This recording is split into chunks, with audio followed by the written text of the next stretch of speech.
8 o'clock, let's get the meeting started for the Du Bois County Commissioners for September 15th, 2025. We'll start with the Pledge of Allegiance.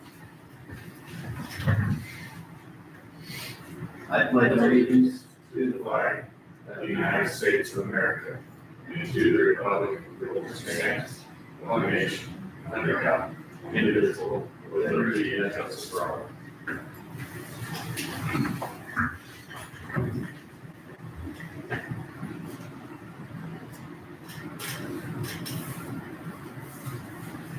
Let's go through the normal items here. We have our minutes from the September 2nd meeting and changes. No. I'll move we approve.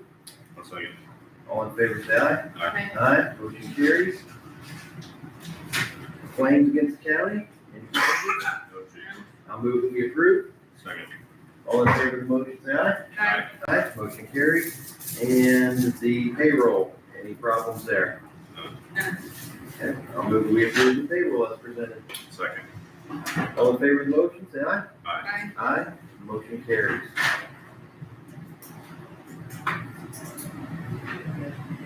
We had the treasurer's and the clerk's report. I had a question to the clerk about the balance in there, so I'll wait to hear from her before we approve that. Everybody okay with the treasurer's report as it was presented? So the treasurer's report looks okay, and we'll just hold on for the response from the clerk. Let's begin with Mr. Leakin with the highway report. Good morning, everyone. Good morning. I'm gonna keep it short because I know Levi has a full plate, so keep mine a little short. Okay, new hire. There's a gentleman that's quitting this coming Friday. Is his last day. So we will be looking for a new individual to take his place. So hopefully we can maybe get one or two of them off of the last hire that we did. What's the position? What position is it? He is in District 3. He is actually the jetter operator right now, but just the truck driver. Good. But he operates a jetter, so we already moved a couple of them around. So now we'll be hiring a truck driver for District 1. So. Okay. Okay, the Holland dumpster site. I talked to Blex Brothers again, and they're waiting on surveying and everything else down there for the land that they was possibly buying. So we still don't know anything about that. And he said he was going to talk to the town again because he knows that they have property in there. But as far as the gentleman that bought our site, I told you last meeting that he wanted to possibly sell it back to us. And I did give him that $30,000. I know that was a no. So I'm thinking about maybe I can go back and offer again, make a counter offer to say like $25,000. And then I still have to bring it up to you guys, of course, but that's what I'm gonna do. I'm gonna try to go back. At least then we won't have to move everything. Mhm. So I would save several $1,000s right there. Yeah, So- again, we can't pay, we got to have them appraised and things, so if we could tell them whatever it is, but it'll still be based on the law and the appraisals. So I'll mention, My preference would be to stay there probably, if that's what people are used to, but if it doesn't work out, then we'll move on up. What's the rest of the board think? I would agree. Would agree. if we don't get it done before the end of the year, I guess then people in Holland just have to take their trash to Huntingburg for now. So, but hopefully we'll get something worked out. And I know this person that I bought it just a little bit, and he seems like he's maybe a reasonable person. He'd probably let us rent temporarily, I would hope. If it was gonna be another month or two, I would hope that he would be open to that. Not that he owes that to us or anything. but- Right. So, okay. Okay, Johnson Grass Flyer. I mentioned this to you here a while back. I talked to Angie over at Assessor's Office, and I told her exactly what we would want for the weed board. And she had check with the people that she puts her envelopes in for the Farm 11, I guess it is. And it would cost for 19,000 envelopes or papers to insert them into her Farm 11 envelopes would be approximately $2,700. I have no idea how much we got in the weed board. So that's, I'm gonna bring it up to the ISAC committee and maybe if they can help us out or I don't know how this, I have no idea how all this works, so I'll talk to them. And Is the weed board's budget still about $1,000? I was thinking it was around 1,500. It's I thought they said. I know it has anything been spent out of it this year that you're aware of? Yeah, they did this year, I don't believe. Okay. Anybody have any opposition to putting, at least exploring that idea, of putting the color flyers in with the Form 11s? No, no problem with that. So is it gonna be something, so when do the Form 11s go out, first quarter of the next year? I think right after the other, see, we have fair taxes in May, it's either right before or right after. I mean, I think it was the first of May, I It's believe. changed a couple of different times, so. So, Because I don't remember, when is the best time to manage your Johnson grass? somewhere around June, maybe July. So once it starts growing, Yes. Before it seeds. Yeah, before it seeds, yes. Yeah. you're cutting it down, Cut it down, spray it. And that's the problem. I don't think they have no special spray yet that will just kill Johnson grass. And that's why a lot of farmers don't want to spray it. I think they have a few different things, but it must be really, really expensive and it still kills other things also. So that, and plus, if it gets in a corn or beans, they really don't care, the farmers, because the Roundup Ready, they can spray Roundup on it and it'll kill the Johnson grass, but it won't kill their beans or corn, so they're not really worried about it. Same with the cattle farmers, you know, cows love it, they eat it, so why do they want to hear it? So, So the worst part about it is it'll just keep spreading, right? yeah.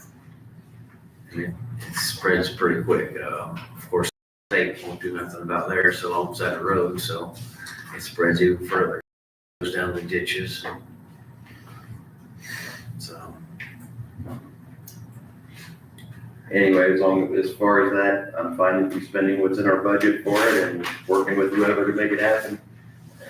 Because you need extra money, then I guess next meeting, or you come back and say, can I move forward to the council to ask for more money? right. Does that sound right to the board? Works for me. Okay. Alrighty. Last thing I have, it's not on your list. There was a gentleman that wants to upgrade his road from a rock road to a chip and seal. There's just like before, there's one individual that does not want to sign because he's afraid they're going to mess with his fence. And he's wanting a signature that we will not mess with his fence. If we do, that we will cover moving it, repairing it, or putting up a new fence.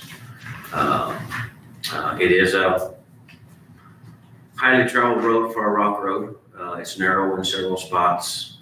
There was a gentleman that a young gentleman, about 15 years old, that got killed on a side-by-side a couple of years ago. He lost control on a loose rock and ended up passing away. And a couple other wrecks on there from meeting other cars, sliding off the road, wasn't enough room. So just want to know if there is a chance to have something signed, have something written up saying that we will not touch his fence. If we do, we are liable for it. I know it was in the past, I talked to Steve, they said that they did that before. But I just want to know if that is the possibility that we could do that or if we could not. So I don't know that the board has ever been involved in giving that right to somebody or signing any paperwork for, so anything that somebody previously did wasn't through our board. Well, at least it wasn't in the last 9 years. And so I think I'd be opposed to making any special exception for this person. We are open to fixing and upgrading the road whenever it rates in the road rating systems. When it's its turn, we would be open to doing that. But as far as the right of way, we need the right of way that we require to make the road safe for the future. We can't promise somebody that there won't be a need in the future for that right of way. I think in this particular situation, we've looked at, and it's unlikely we would ever touch that. Exactly. But I understand unlikely doesn't make me feel very good, or as good as having a written document. But we can't be, I don't want us to be in the business of guaranteeing that we're going to replace somebody's fence indefinitely if there's a county need. So I do appreciate the other citizens in the area that are willing to give their right of way so that there can be a public road improvement. That's where I stand. I would agree. I think you put it well. I think we have a good rating system, and we need to follow the rules that we set forth in that rating system. And it is what it is. And I don't think I'd be comfortable signing something saying we replace that fence. Yeah, I don't think I'd be comfortable signing it either. I think we need to follow the rate system as is. Okay. Where it is now. Well, hopefully this gentleman will come around and say, we have the same situation. I mean, not fence wise, but the same situation on another road, so. I mean, we're all citizens here too. We don't want to take a person's fence down. I mean, that's not what the county ever wants. There's a lot of places in the county where there's people that have something built. I can't think of a time where they've ever gotten touched because we don't want to tear down people's property. But we have to have that possibility if there's ever a need in the future. Could be 70 years from now that there's a need to widen that road. So I don't want to tie the future group of people's hands. Alrighty, that's all I got. Thank you, sir. And I'm gonna, before Mr. Leffert goes, I wanted to bring up something that we have under the miscellaneous items for a discussion point. So you know that we put in our budget for next year, some opioid funds so that we can have them available for spending. Right now we have a fund that is accumulating dollars and has for a couple of years now, I suppose. And it's just building, it's growing, which is fine. But the whole point of that money was to do things to mitigate the effects of what opioids have done in our community and other substances that have harmed both the public and individuals. And so the goal is going to be to find ways to help the community in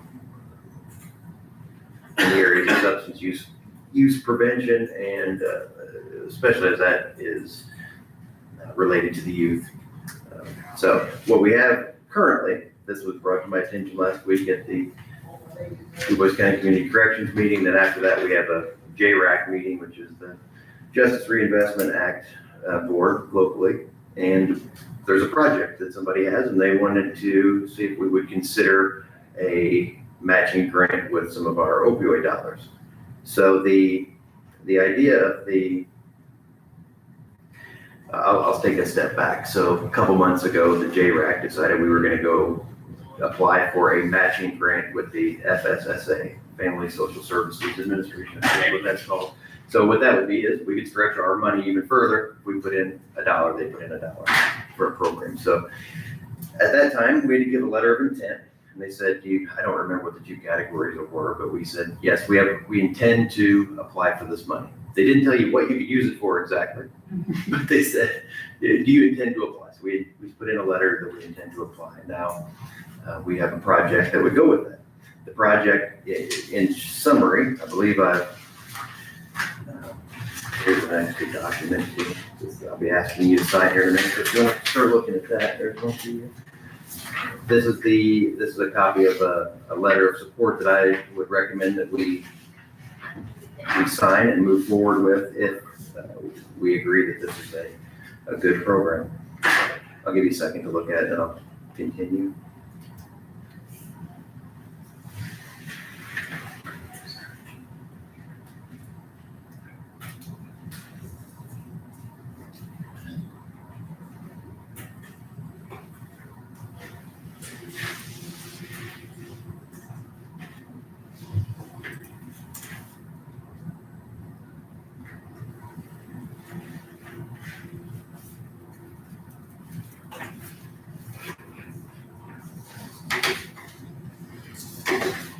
So I made some notes, so I'm just gonna read off of these. So the JRAC put in the letter of intent, and the county may apply for a match. The local CARES organization is asking to be part of this FSSA opioid matching grant, and they shared a proposal with us. So I did share what the initiative would be, so that would be the other document. And it'll be evidence-based curriculum for DuBois County schools. And it provides early response for minor behavior issues in school and potentially pretrial diversion for low-level substance-related offenses. What is nice about this is I think that's a good place to do the education is within the school. And it's also nice that the prosecutor's office is involved and the probation office is involved. It has a lot of people involved. What you hate to see, or what I hate to see, I'll speak for myself, is if a kid does a low-level thing, and then that adversely affects the rest of their life, where it would be much better to say, this will adversely affect the rest of your life, but come along with us, let's do some education. Let's see if we can get you back on the straight and narrow here while you're still young, while you still have it all in front of you, and we may be able to do a free trial diversion where this isn't gonna negatively affect you forever. Ms. Lampert is here from the probation office. And do you have a comment about this initiative? I do, yes. This absolutely is a missing piece that we've had with our juvenile population. So we're looking at changing the trajectory of those kids that do get in trouble. In our office, we've seen individual kids come in, and so maybe as a freshman, they got in trouble for vaping, and then they had some other minor offense, and then as a sophomore, they got in trouble again for vaping or some type of offense, and they played sports. Well, when they get to a certain point, those sports are gone for the rest of their high school career. So working with some of those juveniles in our office, and we all know kids lack impulse control, that frontal development of the brain isn't there till they're 25. So seeing some of those kids as sophomore, then losing that one pro-social event that they had in their lives, they spiral down out of control. So what we would like to see working with some of these schools, especially if they have some time, is changing when that first offense happens, work on some of their cognitive function and partnering with CARES. And then Kerrigan, our new juvenile officer, has some interest in facilitating some groups with these individuals in school. So with this grant, that would allow that. When we did submit our letter of intent, and when we got it back, they told us our focus needs to be on juveniles. So that kind of changed our trajectory too, and we started looking into some more things, working with CARES, looking at the programs they're recommending for their grant, and we came up with 2 of them that were really good. There was a bot bin skills that CARES is already sending some of their people to earn facilitation in very shortly. And then we're also looking at one called Too Good for Drugs that we would like to send Kerrigan, our juvenile probation officer, to be trained in it, to teach it. So this grant would take effect starting July of 2026 and go through June 30th of 2028. It's a 2-year grant, and it is a matching grant. So if we get the grant for $150,000, they would like the county to match it with $150,000 of those opioid monies that we have there. And a third part would be with drug-free communities. There's a little bit of money from the drug-free community grant that would pay for a small portion of it as well. So I think that this isn't fully baked, but it is getting baked very quickly because the government said this has to be in by October 1st. 3 weeks. Yeah, Or I so. think it's October. So what they ask is really a $100,000 commitment, not necessarily From CARES. guaranteeing that we're gonna spend it or that we'll have to put it in place. Like if we don't get approved, then the money wouldn't get spent. But it's us saying, if everything falls into place and we get approved, then we would commit $100,000 over 2 years. That would be the ask, yes. So what is the board? Thank you for your comments, but is there anything else from the board? No, I read through it and I thought it seemed like a good program. I mean, what back you say about preventing kids from using drugs, you know? I think it's a great program. I think Great. Ms. Lampert emailed yesterday about, you're taking away that one pro-social thing that some of these kids are doing. And I look back at my life and I know of 2 people, Mr. Hofstetter and I were in 7th grade. There were a couple kids on the football team. That was the most pro-social thing they were doing. They got caught smoking, and my memory of it is, it's been a long time ago now. They get caught smoking, you're off the team. Yeah. So the one good thing that they were doing in their lives, they kept them out of trouble for 3 hours every day after school. Now they have all kinds of time to just continue to, and things didn't go well. I mean, didn't go as well as they could have for those folks, so. There was, if I can interrupt you real Yes, quick, there was a kid that was in that very similar situation. And as a junior, they let him attend practices. He came to every practice. As a senior, he came to every practice and he was never allowed to play football again. Now, he is an anomaly. Obviously, most of our kids, when they take away, I think of one individual, as a freshman, I think he loved soccer. And then when he committed whatever he did, they took that away and he trajectory spiraled down, and we have him now as an adult in our system. He went off through juvenile, continual trouble, and now as an adult, he's still in trouble, and we're still working. He went to DOC as a juvenile, like, it's just, and I don't know if he would been allowed to continue playing soccer, if that would have changed. I think it probably would have for him, but we'll never know at this point, so hopefully we can get in there and work with the schools if they have time in their curriculum. I know it's very packed for them, so we're working through some of that now, trying to figure out where we can get into Red Ribbon Week. A lot of times they let people come in, if we can have 45 minutes each day possibly.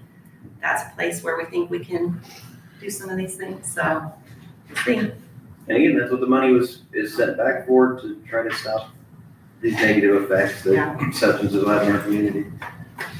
Anything else for? No, Okay, so how does the board feel about signing this letter of commitment? On board. Okay, so it's great. just for, I guess we'll formalize it then. So in recognition of the value of this initiative, I'll make a motion that the DuBois County Commissioners formally commit to matching the FSA grant award if the grant award is awarded to DuBois County. I'll second. Any other discussion? Nope. All in favor of the motion, say aye. Hi. Aye. Motion carries. Thank you. Thank you. Have a good day. You too. Thank you. I'm gonna ask the board to sign this one. I made one in color, and you guys are welcome to keep these. I think I probably just need the one. Sign it wrong. I was assuming. I did hope we will need it now. What I'm gonna do is, I just scan it and send it to them that way, so I'll Okay. open the rest of your. Sounds great. Thank you. Thanks for taking care of that. Mm-hmm. Mr. Leffert, you wanna come up now? Yep.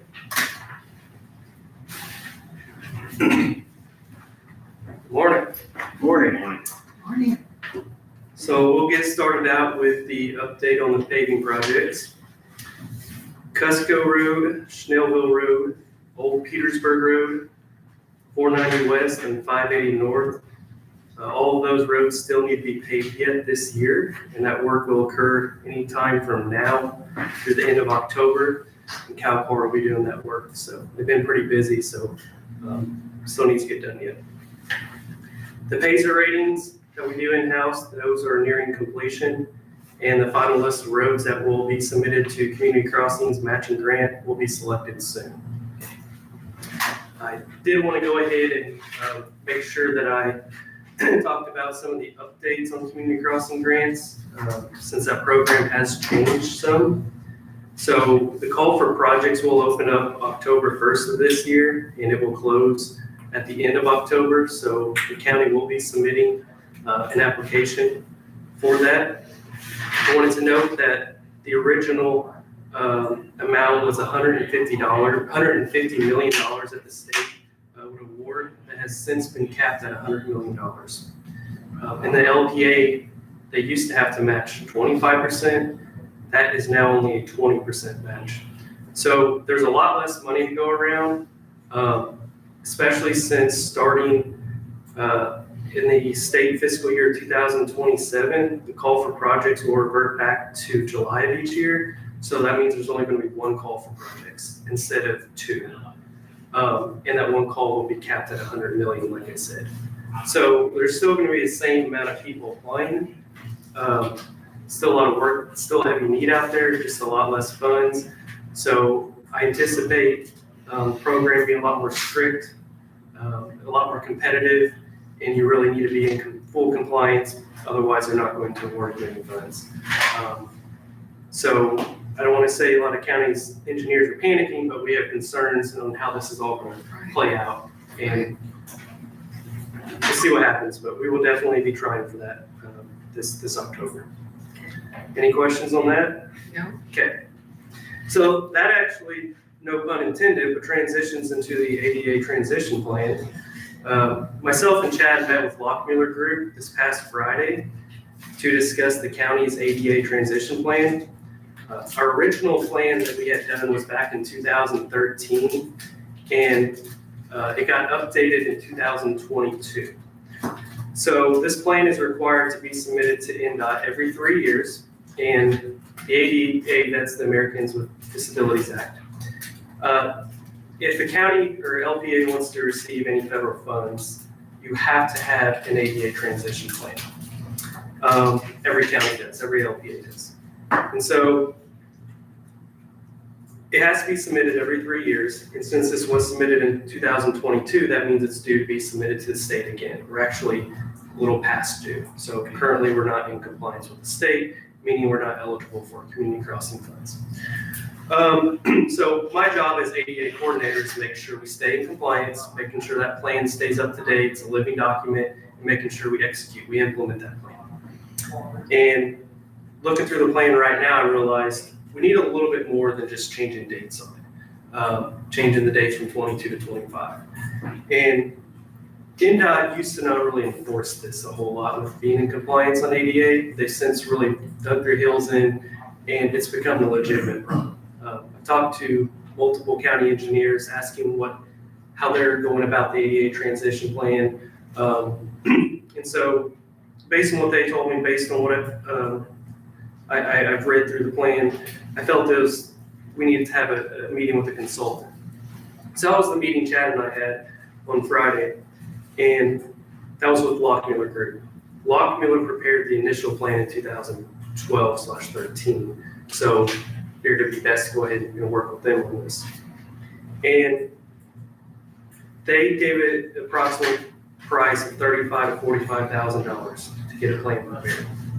Now, there's a lot more to this, and I'd be happy to send this all out in an email. But I would recommend the county proceed with paying a consultant to get this plan updated. Now, in the future, I would be the one that keeps this plan updated, treats it as a living document. But right now, the baseline for this plan is from 2012. We've got old data, and there's really no good way for me to even make use of this. Unfortunately, we haven't had good documentation. We haven't really implemented the plan. So, and most LPAs have. We're not an anomaly.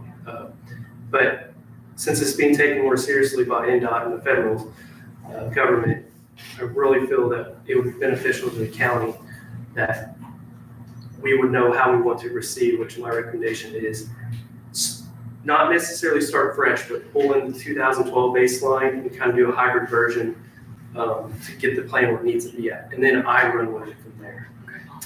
So have to have that. If we don't, that's due October 1st of this year, but there wouldn't be enough time to get one done by that time frame. So to buy you more time, you can do a commitment letter to NDOT saying, this is what we plan on doing, and this is the timeline. So that would allow us to be eligible for community crossings and other federal grants, which there is another one I'd like to apply for, a federal grant this year as well, which I was going to talk about the next meeting. Otherwise, all that money that's up for potential grabs, it means nothing if we're not in compliance. So maybe Chad can speak on that more, try to cover the main points, but. No, I think you hit the majority of it. Long story short, we need to do it for one, to stay in compliance, two, just because it's the right thing to do. We want to continue to make our facilities and our community accessible. So I think that it's important for multiple reasons. And I guess my only question would be, do we need to reach out to any other firms that do this kind of work?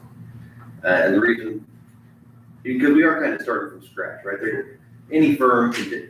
Lockmuller Group, the people that are there now weren't there in 2012. I would assume most of them. So they're going to probably look at it. It'll be fresh for them too.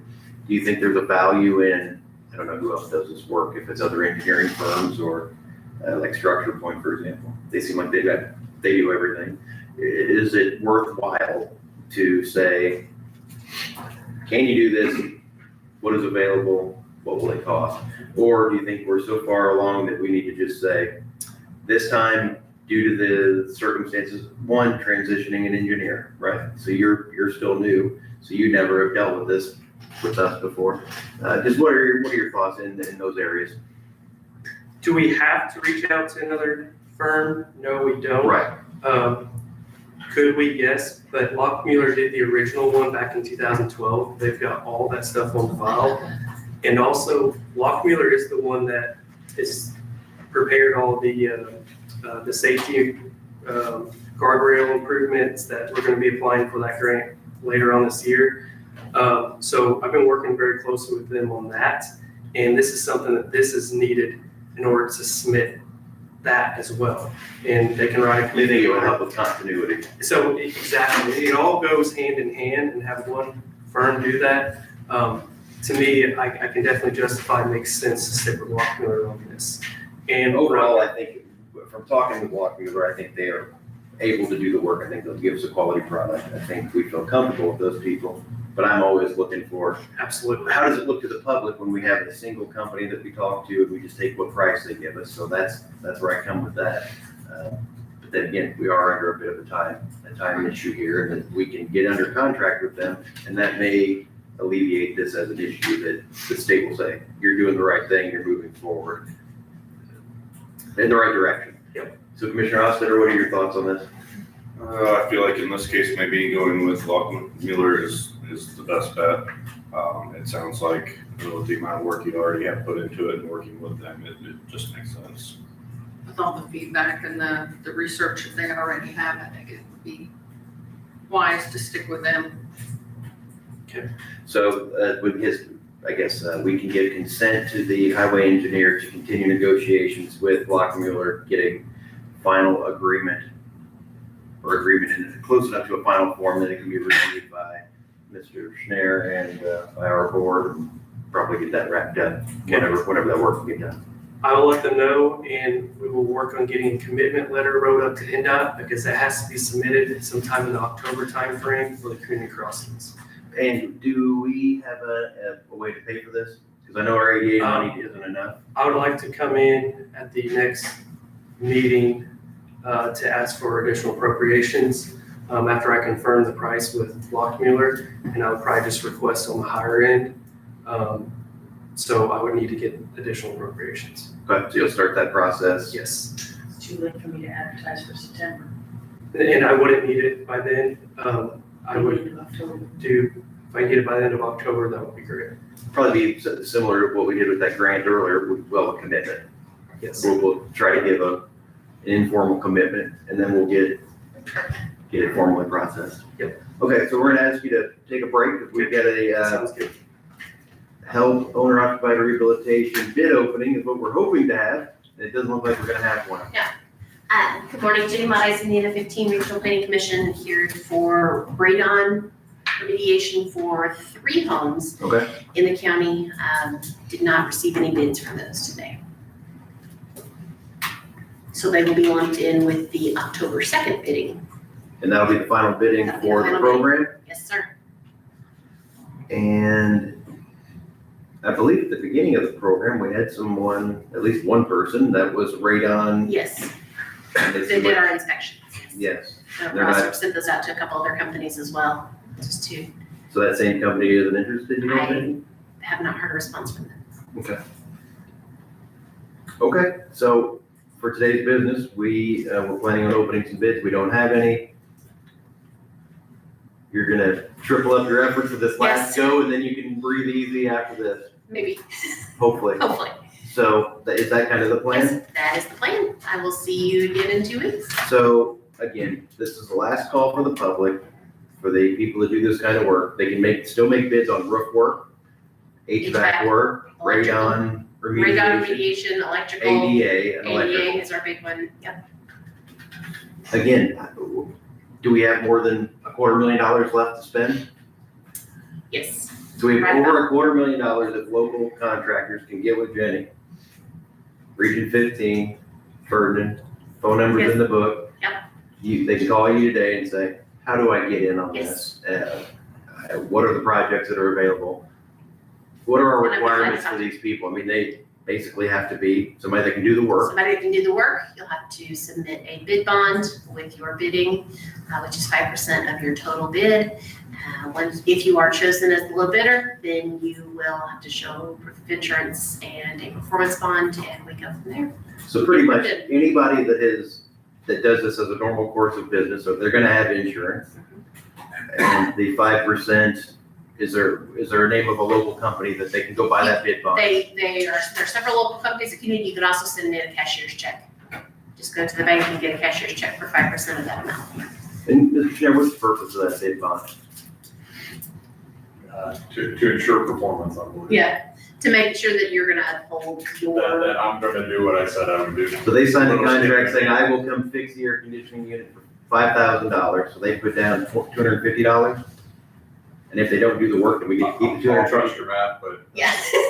if it falls through, then we would have an opportunity to keep the bid on, yes. Yes, Because If they- of the inconvenience. yeah, if they pull their bid before we get contracts executed, yeah. We gotta do the work again. And that's a requirement of the program, so it's not like It's a we're requirement. gonna waive that because that's an inconvenience. I know they're intimidating, but I will be glad to walk anybody through them. So again, we're last chance for people in the community, if you're a business and you want to get some business, these projects they can bid up to, we can approve up to like $20,000 per each of these projects. Yeah. So please make use of these funds, because otherwise, if we don't get bids on them in the next, in 3 weeks from now, or whatever that is, The money goes back to the state. the money goes back to the state, which is whatever, but we want to help our communities. That was the whole purpose of the county and the city of Jasper going through this. So we've had a lot of people that have gained HVAC work, new roofs, and it's helped our community, but we might as well make this other We investment. have a few more that have been very patient and waiting, and they would like to get things accomplished on their homes as well. Sure, so it could be good for the homeowner, and the contractor can make some money on this, because it hasn't been a lot of competitive bids. So if you want to bid and you need to add 5% because you're expediting this 10%, you probably will get the work. Yes. I don't like saying it that way, and I don't want it to be wasteful in any way, but I want this work to get done. So that's my comments on this. Anybody else? Oh, I agree, and it's grant money, so that grant money, spend it, right? The TriCap portion will expend all of their funds. So they are working to get everything spent out on their end. But the our portion is the one that we're probably gonna send some funds back, unfortunately. Correct me where I'm wrong. Went through the process. There's $1 million that we were granted. We put $1 million of local funds into other things, and $250,000 went to TriCap, is that right? Or is it 300? So $300,000 went to a project there. $700,000 was supposed to go to this. We've expended some money. Some people have gotten some nice things done to their homes when they couldn't afford to do something on their own. But we still got a little ways to go, and we'd love to help get over that finish line. That would be great. Thank you so much. Thank you. Thank you. Did you get my emails? You did? Yes, I did. Mr. Hope, did you have something? Yeah, I was told to come after her. You just looked like you were a man that was on a mission. I am here just to get the okay. Veterans Council wants to put a light behind the POW monument. Just to kind of shadow it. Is this gonna be, I don't remember, is this gonna be like a flat thing that you can mow over? Or is this going to be something No, that's it's gonna raised? stick up over it. Yeah, stick up. It's gonna be raised, just like what we got, I think, for the flag lights. So will the light be shining towards the west, or will it be shining towards the It's east? gonna be behind the monument, behind it, shining up. It's supposed to just kind of put like a little shadow of light on it. Because that was my concern, is you don't wanna shine it out on the road, maybe a safety issue, but Yeah, it's I think shining it's up or shine- shining it's gonna towards the shine courthouse. kind of up, yeah. Okay. And the money is they got some money left over from when they put that in, that they gave to us to use for this. What was the amount of that? $8,127.22. Just as they are kind of intertwined, do you wanna talk about that? the American Legion collected donations for this project and had an extra, and so they donated it to the county's monument fund to be used for that monument or the veteran services, which is what the courthouse monument fund is. So that was presented last week. And so that was an amount of over $8,000. So the check was written from the Veterans of Foreign War, but it was also through the efforts of the Eagle Scout Project and the local veterans organizations that raised funds for the POW MIA monument. And so I believe that the council created a fund. Well, they didn't create it, we did a resolution to amend the courthouse monument fund for this monument. Excellent. So we appreciate the local people that have donated to help, basically help keep the downtown monuments beautiful and current. There's been a lot of work into those over the last 3 or 4 years, and they look great. Mr. Hope, appreciate your work on that and the work that other people have done. So do you have an opinion if this is a good idea or a bad idea that you want to share? Oh, I think it'd be fine. Yeah. I think it'd look good. Okay. Just a little light on it. I didn't know if it was going to be an impediment to your maintenance mowing and things, nothing significant. Yeah. And if that being the case, I would support moving forward with it. I would as well. I agree. Okay, so we have a estimate here from Fisher Electric to do the work, and it costs not to exceed $1,200. Mr. Schneider, is there anything we need to know or consider about this before accepting it? Not believe so. Okay, I'll make a motion that we accept the bid from, or the estimate from Fisher Electric Incorporated and allow for the work to be done to install a 15 watt LED spot backlight for the MIA POW memorial in the courthouse square. I'll second. Any other discussion? No. All in favor of the motion, say aye. Aye. Aye. Motion carries. That's all I got. All right, I will have a signed copy. I'll give it to the auditor and you guys can do with it as you need to from there. Thank you, sir. Thank you.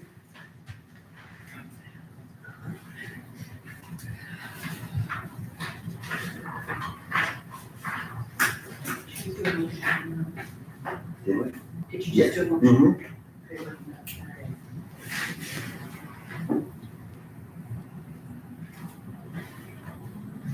All right, Mr. Leffert, if you wouldn't mind, we can finish your report.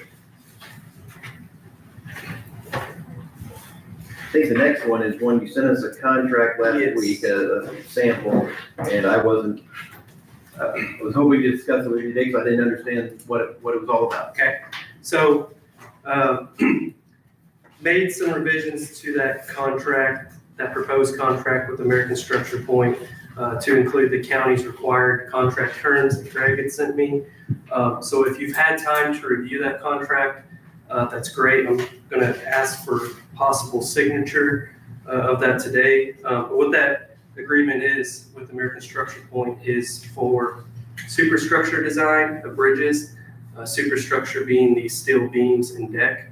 So it's important for the county to continue doing bridge design in-house.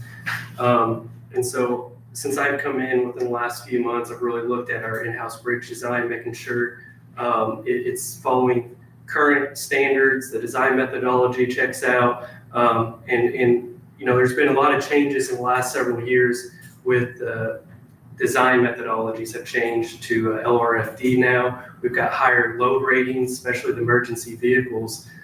So we're mandated to design to all of that. And just as a quality assurance check for myself, I felt it was important to have a consultant do an independent review to just make sure that the county's in-house design methodology checks out, especially since there's been so many changes to the standards in the past few years. And also to help establish a spreadsheet that can be used over and over again, which will help with efficiency. So in the last 5 years, we've only replaced a handful of bridge decks and beams, and it's going to come in waves. And we're at the point to where we've got several that are due for replacement. So it's going to get good use, immediate use out of it. And this is a one-time cost, not to exceed $15,000. and then it will be for myself and if any other future county engineer to use for many years to come.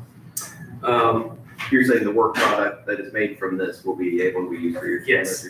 Yes, so the agreement is with American Structure Point to have their engineers create an Excel spreadsheet in-house for single span, simple type bridge design, which is the kind that we would perform in-house.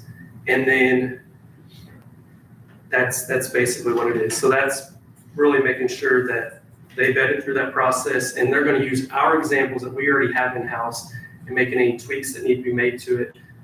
So really, in the engineering world, we want redundancy. I'm a one-man show, right? So it's important that, for my comfort level too, that if I'm designing bridges in-house, that I've got a quality assurance check, just for the peace of mind as well. That's, so I think not to exceed $15,000 for last for many years to come is well worth it, and needed, quite frankly. And you have funding in place for this? I do not need additional appropriations. I've got the funds already for this. Thanks for asking that. Yes, sir. If, as I was reading through it, it reminded me of some agreements we've had in the past that say, if we need it, it costs this much for these certain services. So I think I understand what you're asking for here. And in that email, I included that agreement. I try to give a detailed explanation. If you haven't had a chance to read it, that's given the why I want to do this. So if it's possible to sign this, if you guys would agree to, I'd like to do it this meeting. Otherwise, if you need more time to review, we can defer it to the next meeting. Commissioner Stefanaga, what do you think? I am great. No, I think we need to move forward with it. You don't need additional time? No, I'm good. Commissioner Hostetter? I would agree. Okay, I'll make a motion that we approve the agreement between DuBois County as the owner and American Structure Point as the engineer for professional services not to exceed $15,000. A second. Any other discussion? Nope. All in favor of the motion, say aye. Aye. Aye. Motion carries. Okay, looks like there's a single spot to sign, so there's that. Mr. Lever, you're welcome to continue. Okay. Bridge 29, it's located on 400 East, about 2.7 miles north of State Road 56. We are going to be replacing the beams and deck on that bridge. The current beams and deck are over 50 years old, so it's due to be replaced. This will require the road to be raised up in that area approximately 1 foot, so we'll have to do some additional asphalt or chip seal in that area as well to allow for a smooth transition. The plan is to close the road next Monday on 9/22. We will put out advanced closure signs out there to let the public know. We'll also advertise it on the paper and the radio. We talked to local farmers already because we understand it could potentially impact with them getting ready to harvest. So they're aware of it and they're okay with it. And it will take about 3 to 4 weeks to complete that beam and deck replacement. Please have Michaela or you yourself send me a little blurb and we'll put it on the Facebook. Yeah, Michaela sent it out this week to you. Thank you. This week. Anybody have any questions on that? No. And then County Road 850 West, that was the concrete stream crossing that the bridge crew was working on. They finished up the concrete last Friday, so we're waiting for the concrete to reach its strength before we can open it up to traffic. And then we also got a little bit of ditch work and final grading, so that's expected to have that road open in 1 to 2 weeks from now. Now that you've been here for just a little while, you've done a few projects like this, how is the work going between you and the crew? It's going good. It's going really good. So- Is there anything where they're like, the other guy used to do it this way, why are we doing this? Has there been any? No, they seem to, transition seems to be good on both sides. I'm taking input from them and incorporate it to my plans, and they do the same, so there's trade-offs both sides, but it's going good. I'm learning new terms from them, and they're learning new technical terms from me, so it's been fun. It's good. Well, great, good. It is going good. It's what? It is going good. Good, well, I'm okay. keeping them busy, busier than what they like to be sometimes, but, they're busy, so Change, it is change. change. If I've got time, I still got one more topic. It's the potential closure of County Road 250 North in Ireland. This is a repeated agenda item, but I put a little bit more explanation on this one to really feel explain it so that way we can close it out. But NDOT reached out to the county to discuss possibly closing a section of County Road 250 North in Ireland between Grant Street and State Road 56. This potential permanent closure was proposed to be included in a future NDOT sidewalk project along State Road 56, and the cost would be covered by NDOT. Due to the safety concerns and operational challenges associated with the skewed angle in which County Road 250 intersects State Road 56, along with its proximity to the signal intersection of State Road 56 and County Road 500 West, I further investigated this request. The county reached out to the public to request their input, and we received several Facebook comments, emails, phone calls, and I even talked to a few individuals in person. Based on the public's input in my investigation, I will not recommend closing the section of County Road 250 North. I pulled crash data for the past several years to see if that intersection was problematic, and it is not. So it looks really bad on paper. We would never design an intersection like that in today's design standards. At the end of the day, we're not having problems with it. The locals rely heavily on that intersection as access to nearby businesses. There's a lot of large truck traffic, and the turn radius of other roads that intersect more at a 90-degree angle, they just don't allow for heavy truck traffic. The roads in Ireland are tight, and they really need that 250 to access the businesses. Also, that road is used for school pickup, drop-off times. So what I figured at the end of the day is people that are using that road are going to be more or less your locals. They know how to navigate it. They're used to it. I don't think it's worth the county to disrupt all that. And we won't know what that would look like unless you do a full traffic study to determine if you close this road, how does it impact this road? But I don't feel it's worth the county's time to go that route and further investigate it. So I would like to tell NDOT that we don't intend on pursuing that option if the board agrees. Anyone disagree with that? I don't disagree. I would like to tell the public, that thanks for their input. This is how things should be done. Is if it is a legitimate potential concern on something, it needs to be looked into. It needs to be we need to get public input. And at the end of the day, it means we did nothing with it. That's fine, but sometimes we will do something with it. Sure. And so we don't know that unless we actually get public input. Sure. Let it play its course. So we appreciate the Well, public. and it's the thing too, we listen, because those are the folks that are using the road every day, so we listen to what they have to say. For It sure. helps make our decision. Yeah, appreciate it. Anything else for county engineer? Yep. No. Thank you. Thank you. Just saying.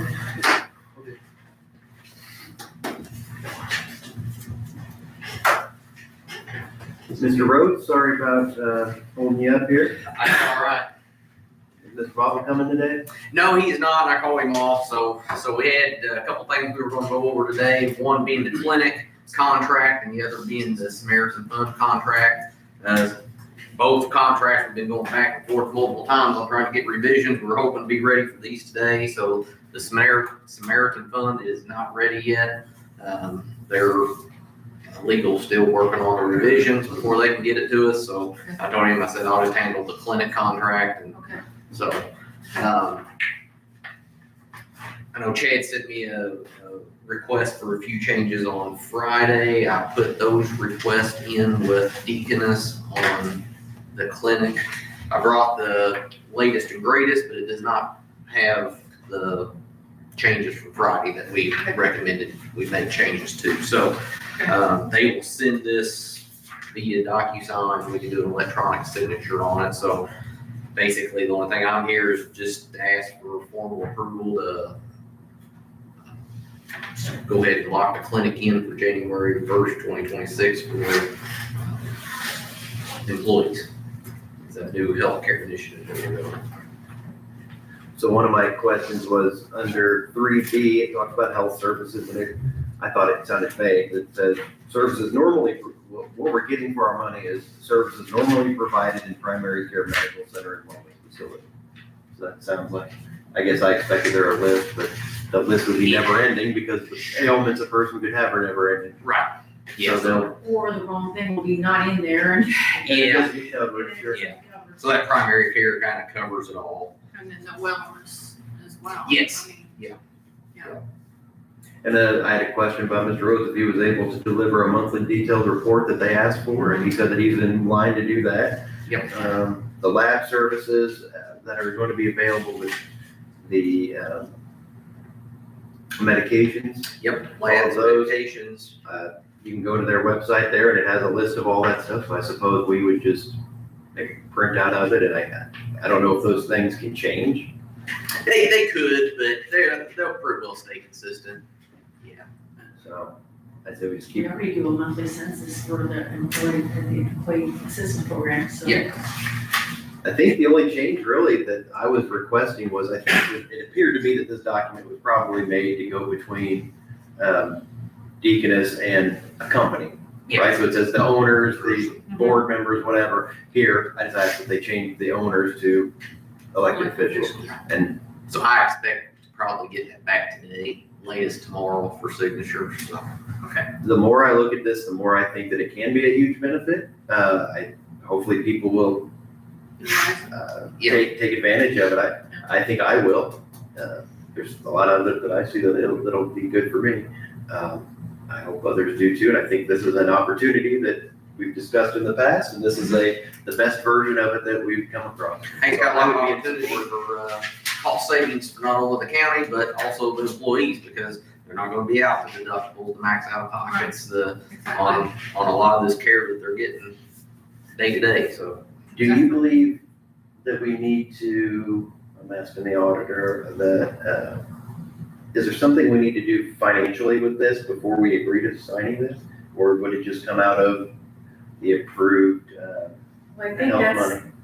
Marky and I were talking with UGS about how we're gonna pay this. Are we gonna pay the bill monthly, or are they gonna pay it monthly? So Yeah, I think we're still, we're still kind of waiting to know where to put it in the budget. What I don't wanna do is get ahead of ourselves, and we say we wanna do it, but we haven't talked with the council if that's necessary, or we don't have it in line, and then we've signed a contract we don't have money for. Well, if UGS is paying in how we do our normal monthly stuff, we've got the money in the budget for that. Now, if we need to break it out to a separate line item, that's what we still don't know. and I think that's where we're leaning, is going straight through UGS, because they'll get their money far faster going that route than what they will on their individual claim, so.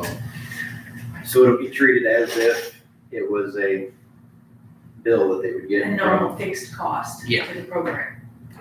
They would be treated like it is the majority of all of our other claims that come out there. So if you don't see a roadblock there, then I'm satisfied with, the county. It sounds in one hand like, oh, that's a lot of money, but on the other hand, it's a drop in the bucket based on what we're spending already for our healthcare. And I believe that we may see reductions, we will see reductions in other areas of our health spend by doing this. That's the whole idea. Yeah, that And is so the I'm in whole favor of idea. moving forward with Commissioner Hostetter, thoughts? No, I agree. I think it's gonna be great for our employees. I do too. I think it's a wonderful thing. Any concerns with the agreement as it's written? I've got it highlighted of your questions, your changes, so, and we'll hear back from them on that. So- Yeah, I look to get that back today, tomorrow, late, so. So I guess I'll make a motion that we approve the clinic and health services agreement between DuBois County and, I don't know what their legal name is, Deaconess Clinic Incorporated, pending the one change, changing owners to elected officials. I'll say, Any other discussion? No. All in favor of the motion, say aye. Aye. Motion carries. So once that gets done, we have it in final form, you can get with me, and I'll come in and sign it. Sounds good? Thank you. Thank you. Thank you, Marky.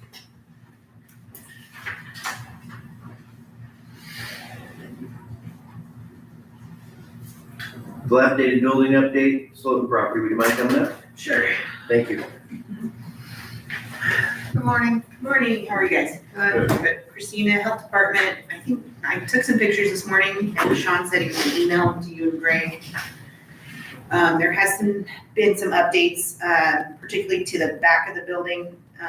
It looks like, to me, he sealed all the holes in the brick. Oh, Yeah, so it looks like to me the back of the building Okay. is finished, maybe not the rooftop. I know Sean had mentioned that at the last meeting, he was concerned about That rock in there. the roof as it detached from the other building is left it a little bit unstable. But other than that, the back of the building looks sealed to me. There's still a lot of debris hanging around the property. He hasn't completely filled in the hole, but he does have another load of rock there. So that seems like that's gonna be the next step, is to fill in that. Other than the stuff laying around and that hole still needing to be filled, it looks close to being done to me. I don't know what you guys think. So what would your recommendation be? Or do you have one? I'll go with whatever you guys think. Okay, so I guess my recommendation or my initial thought is for discussion, not that I have a recommendation yet, is that it looks like the back of the building was sealed. That was my next main concern. By statute, you can't have holes in your building, and that's for an unsafe building. Agreed. He's got the door on, he's made the majority at least of what we've asked for. So as far as this particular case of an unsafe building, it appears to me from those photographs that the unsafe building issue has been taken care of. So that's my first comment. My second comment is there's a lot of junk laying around now.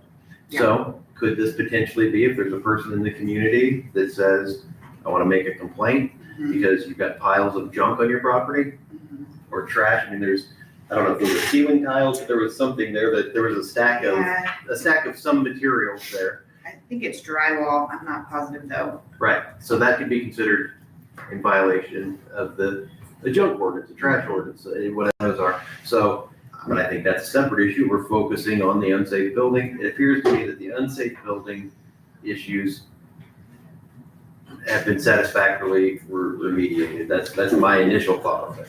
Mr. Hofstadter? I would agree, the unsafe building part of it has been remediated. I would just ask that he finishes go ahead and finish up the job. Looks like so far so good. If he gets everything cleaned up, I don't think he'll hear anything out of the community for it. Okay. And I'll keep in Commissioner contact Santiago? with him. I think he needs to continue to clean it up. I'm a little uncomfortable about the brick. I mean, we haven't been up there personally to see just how unsafe that is. We don't know if there's a hole up there. I mean, we know that the brick is loose. I've been there, I've looked, but we don't know what's up and above. So that part makes me a little more uncomfortable. To me, that's unsafe. It's the unknown. Right. So that's the part I'm not comfortable with. You're talking about the top part, Yes. portion of the brick and where it connects to the roof? Because there's 3 layers up there, I bet is loose up there. And we have not physically been up there to look to see what is up there. And I know we haven't been inside, right? Sean and I have been inside. It's been a while, but I mean, we can do an appointment to go back in Okay, well, there. I didn't know, once you're inside is, Structurally sound inside. okay, I didn't know, There's a lot because of like I junk in said, there, but- being up there, being the loose brick and everything else, I don't know what we'd find. I mean, that part I'm not comfortable. Yeah, I can't speak to that. I'm not. Right. That's not Right.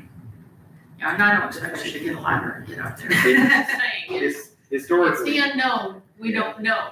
I mean, I agree, yeah. we don't know. And I'd really like to see the rest of it picked up, cleaned up. I mean, I'd agree with you on I'm that. afraid if we drop it, then it won't get cleaned up. You know, if we're satisfied, I'm afraid it would, everything that's there currently right now is just gonna sit there. It's not gonna change. I agree with you, but I think they're two separate issues. Not fortunately or unfortunately, they're two different ordinances. Right. The structural part, from my opinion, I'm satisfied with it. we did what we needed to do to get the building struck. But I do think that there's a potential that anyone in this room, anyone in the whole community could drive by and say, that looks like a trash ordinance or a violation of that. They could do it, and we'd have to open a new investigation into that. So I want to give this man a chance to do it, and hopefully it does, and it gets cleaned up, but I'm with you.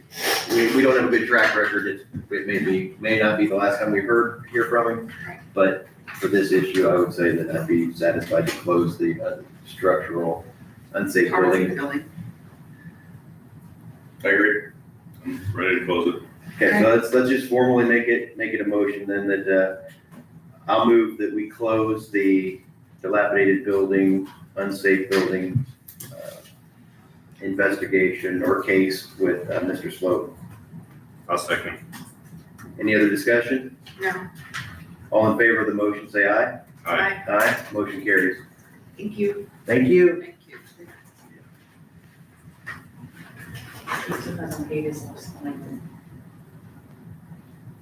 So any outstanding fines are still due, and if they are not paid, they will become a lien against the property as previous ones have been. Okay. We have some surplus items. The clerk had a check writing device that must be destroyed. The highway has a HP Z4 PC. And there it Oh, is. no, this is a laptop. This one I didn't even have on the list. The PC's still over there. They brought a PC in over there from your office too. Okay, So does this need destroyed? This one needs to be destroyed too. So can you give us an idea of what it is? It's an old laptop. A laptop? HP. I think this is the Windows 7 one, isn't it? I'm not I believe familiar this with that one is. computer. I've not used it. Does that have a number on it? It just says ProBook. All right, so let's go ahead and put that additional Pro book from the Highway Department. Community Corrections also has 7 Surface Pro tablets, a Chromebook, and a Samsung notebook. These are all items that are no longer needed for one reason or another. I'll move that we declare those items surplus to be destroyed. I'll second. Any other discussions? All in favor, say aye. Aye. Anyone opposed? Motion carries.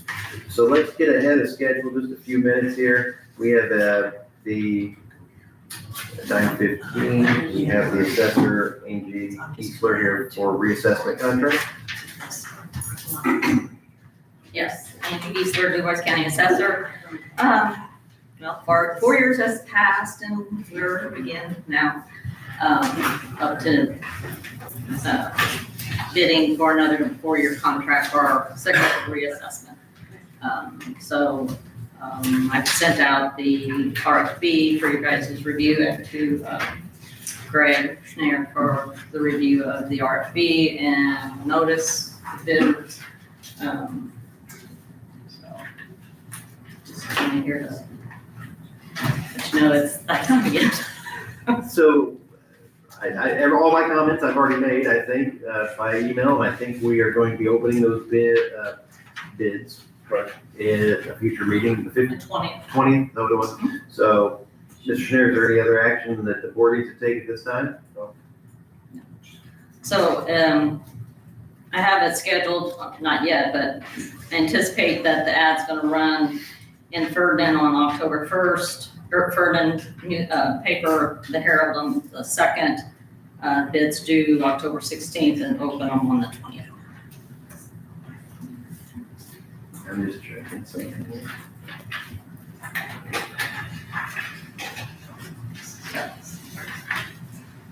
They got time on their work. 10 days at least, so. It's kind of what we've always done in the past, so.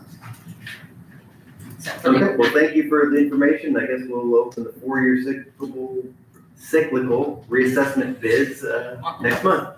on the 20th. Okay, Thank you very much. that's it. Right, have a good Thank day. you.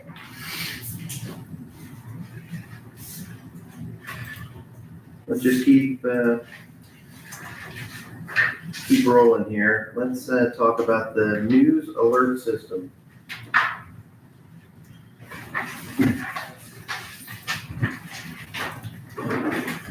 Good morning. Good morning. I am here to basically request your support behind a new alert system for Du Bois County. And it's something that I've been doing, and I have Stuart Wilson here as well for support behind this as well. He's very much in support of this as well. It is called iPause.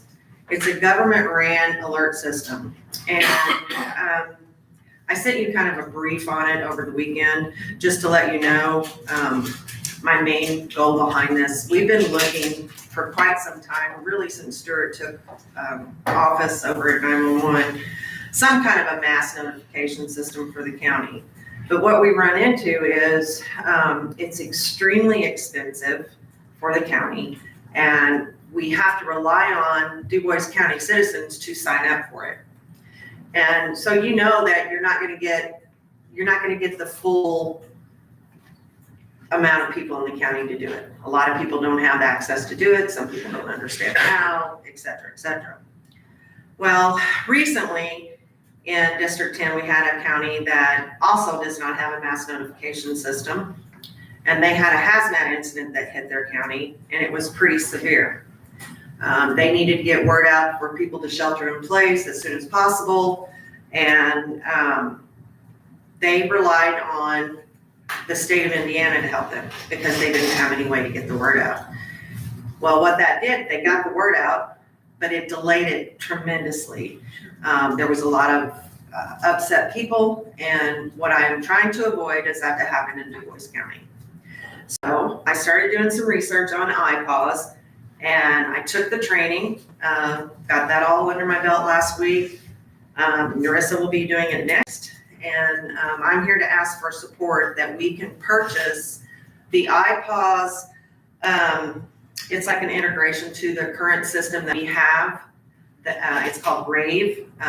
Dispatch and EMA utilizes that now for key people and our infrastructure, such as nursing homes, things like that, to try to get word out.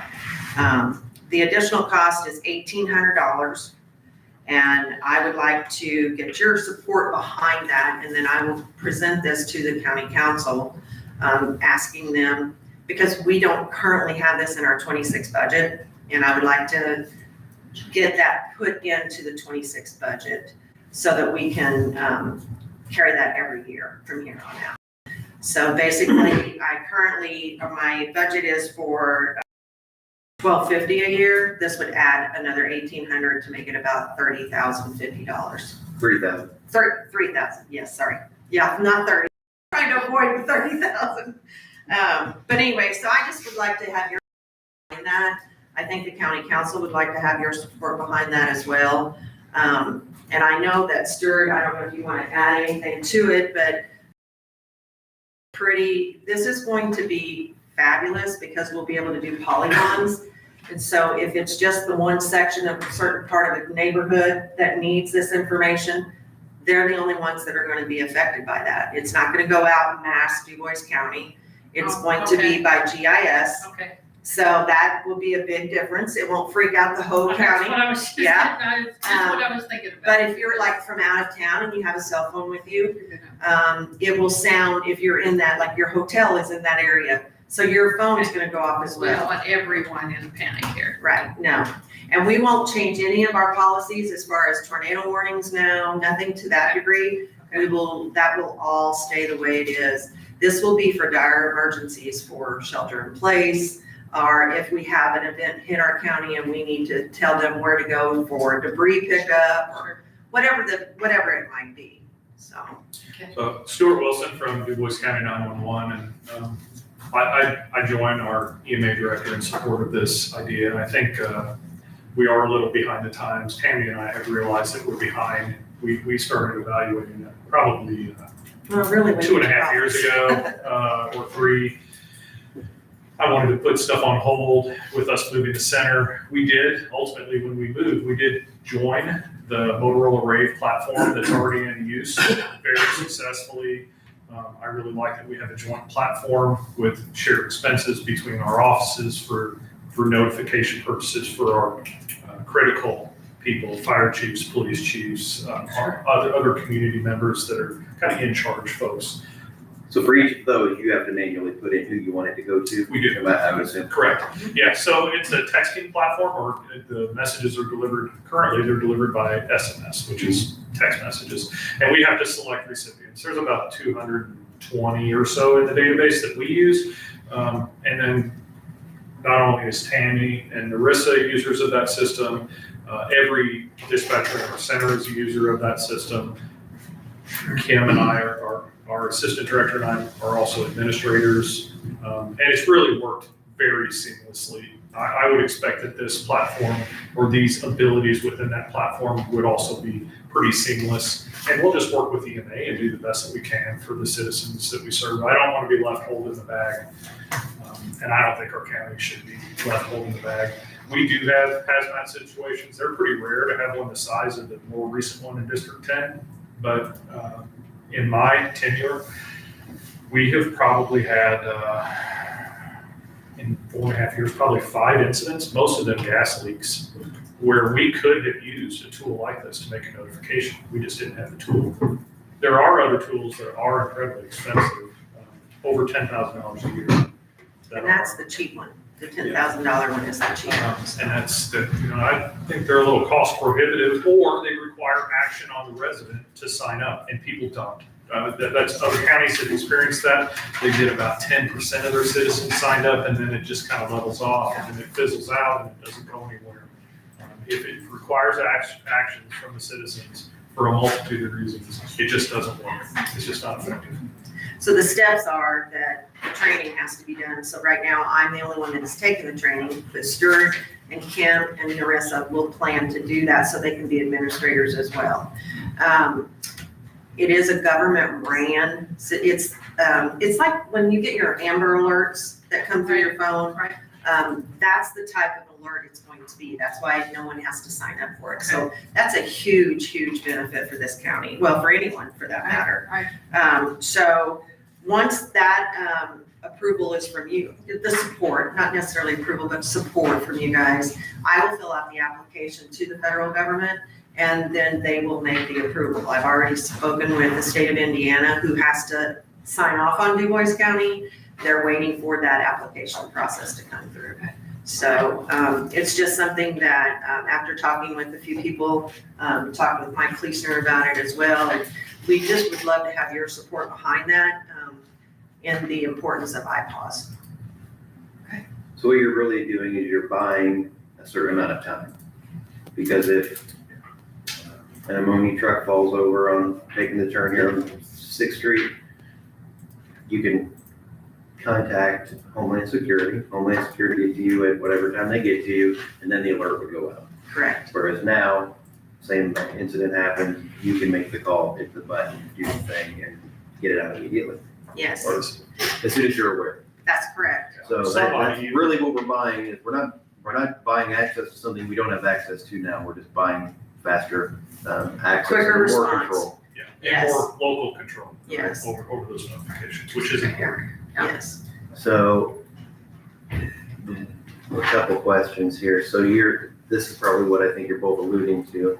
There's a program called Code Red, and that is what I checked this out. Davies, Knox, Floyd, Clay, Spencer are some of the counties that use that. And that would be a situation where if I'm interested in protecting myself and I know about it, I sign up, and you ammonia truck down on 6th Street, here's the blast.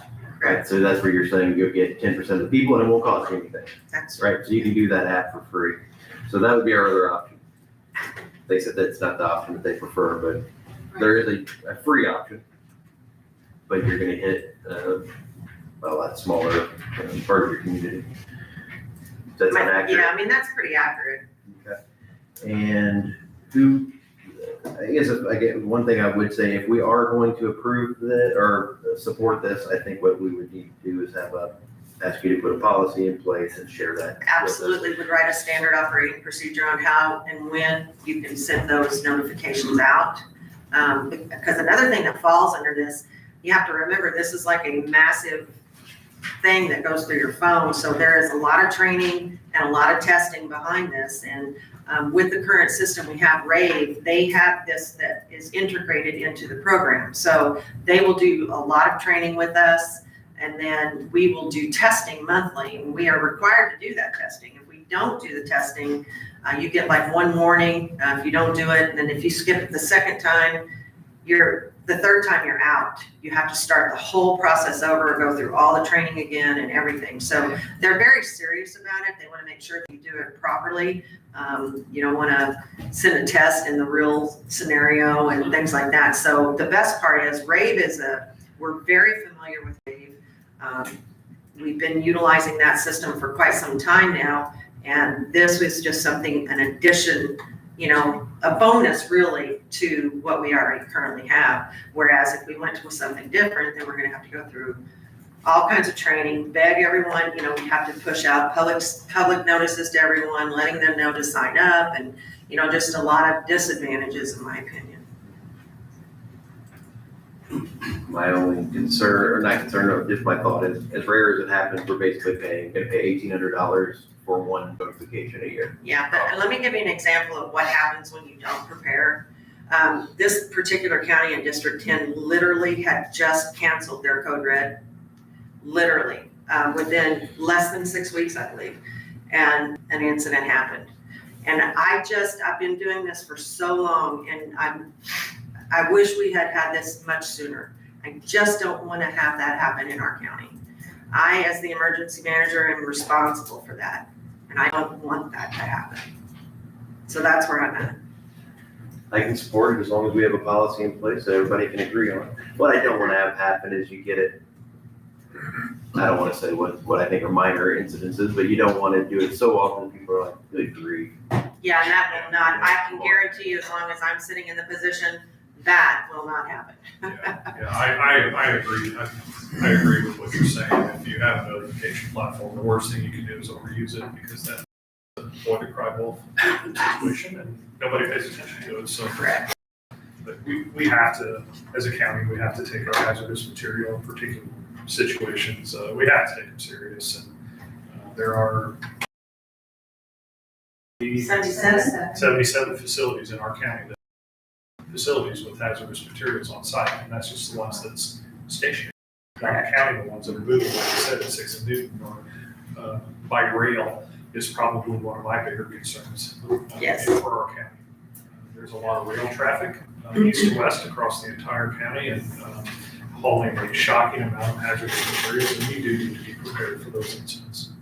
Right. Another thing, I've been doing this job for 15 years as the director of emergency management. And when I first started, we had a lot of means of getting word out. We had the local newspapers, and we had our radio stations, and we still have that. But a lot of those newspapers aren't being delivered to the homes anymore. And a lot of people aren't listening to the radio. Everyone has their phones, right? So everybody's relying on those. However, you get into certain generations, they don't have social media. They don't have Instagram and Facebook and all of those things to see these notices. And I don't want to be the county that's stuck on trying to just utilize social media. I don't believe that is the way we need to go.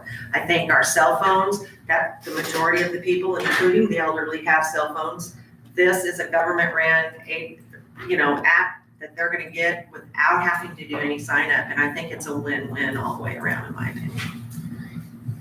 Commissioner Rossiter, any thoughts? Sounds good. I think for $1,800 a year, that's a bargain. It's like, just like you said, a win-win. We have no idea what comes through the towns, comes through the county. Exactly. As far as hazmat, not saying that would be, but, Yeah. I think it's great.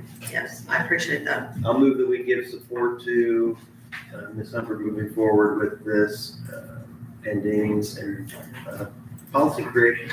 Yes. Would you like me to bring the SOP or just send that information to you guys so that you're up to date on how we have that handled, or what would you like? I'm fine with all of it being through email, and if we have a problem, we can say, please come in and we'll talk about it. Does that sound good to the board? Yeah. Sounds good to me. Perfect, thank you. Thank you for being here. I would also, I sent an email I don't remember if it was last night or this morning, but I, over the weekend, was approached by the fire chiefs in reference to implementing a burn ban for Du Bois County. Okay. So I'm here also to ask you to sign an executive order for instilling a burn ban for Du Bois County effective today. Greg, I gave a copy of that this morning to him, and he just told me everything's good with it. All the fire chiefs are in agreement that the conditions are very favorable for out of control burning, and we don't want to get into that. So they're asking that we would have the commissioners sign an agreement for a burn ban. I'd say short of it changing significantly from ones we've done in the past, I would support it. Same. Absolutely. Okay, So I have that. Oh, you have it already? Yes, Thank you. yes, sir, I got it already, and unfortunately, you have to sign all 5 copies. Have everybody Thanks, read over it to make sure you're aware of it. Writer's cramp. Thanks. Yeah, here's its version.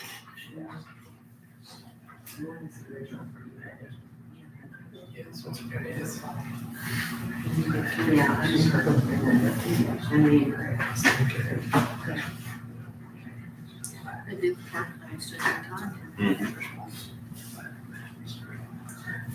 I'll move that we approve the executive order enforcing the burn ban issued this date, 9/15/2025, and shall continue until further notice. I will second. Any other discussion? Nope. All in favor, say aye. Aye. Aye. Anyone opposed? Motion carries. Thing, I appreciate it.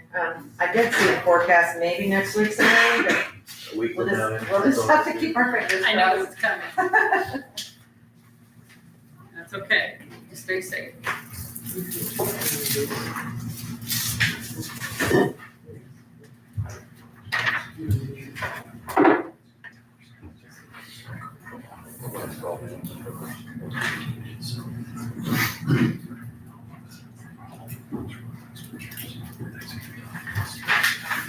Okay. All insured? 2-2. Two deal. Here's one completed.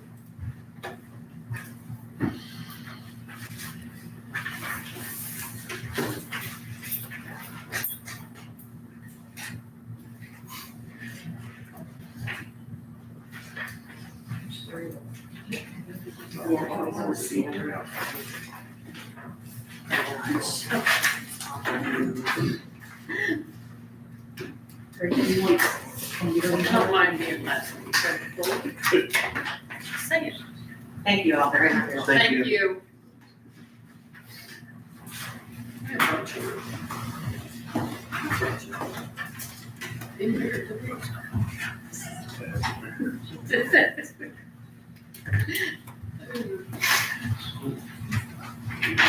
Okay, yeah, I got to keep it down. I'm gonna leave here and go to the, Guys, care to take 2 minutes here? Sure. Do it.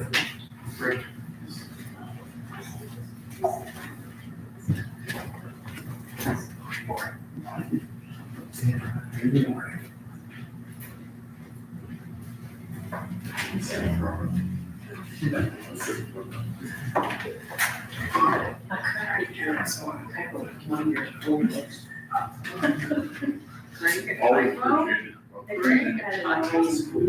Industrial. New streets on all over the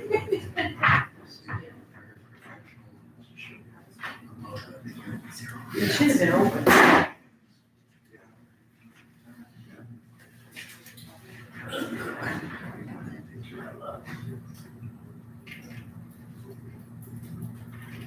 Hey, just so you know, I only had you sign one.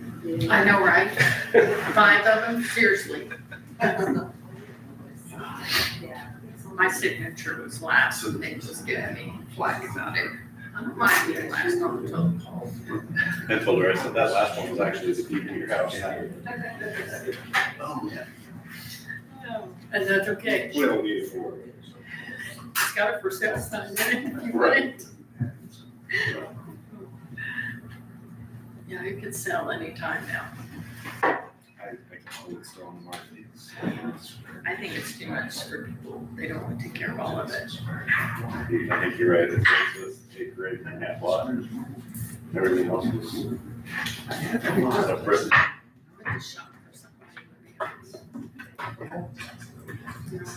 I guess maybe. I don't know your part, but just, it's all about it, folks. That's the road. Can't even hear it. Can't even tell it's there. They put their road in when we moved there, so we thought the same thing, but can't even tell it's there. Well, you just plant a bunch of trees in your field behind the house. Yeah. That's complete privacy, you know. Yeah. It's not like they can see in your windows or bypass. Know what I mean? But it's very, very awesome neighborhood. People in our neighborhood are great. We used to go to, Marianne, did you? yeah, she's great. She's wonderful.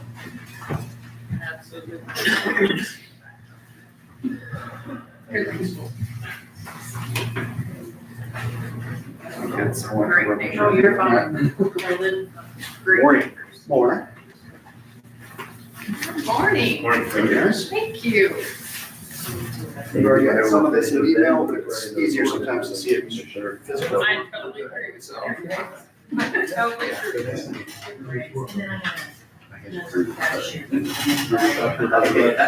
It's the best way to see the cold tomorrow.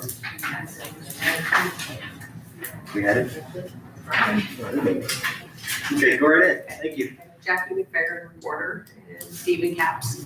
And then Greg Bachman, he's a representative from Bitburg.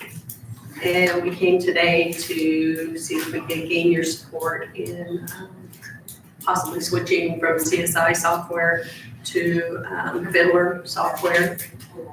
I'm gonna have Stephen talk a lot more because he's kind of more of my.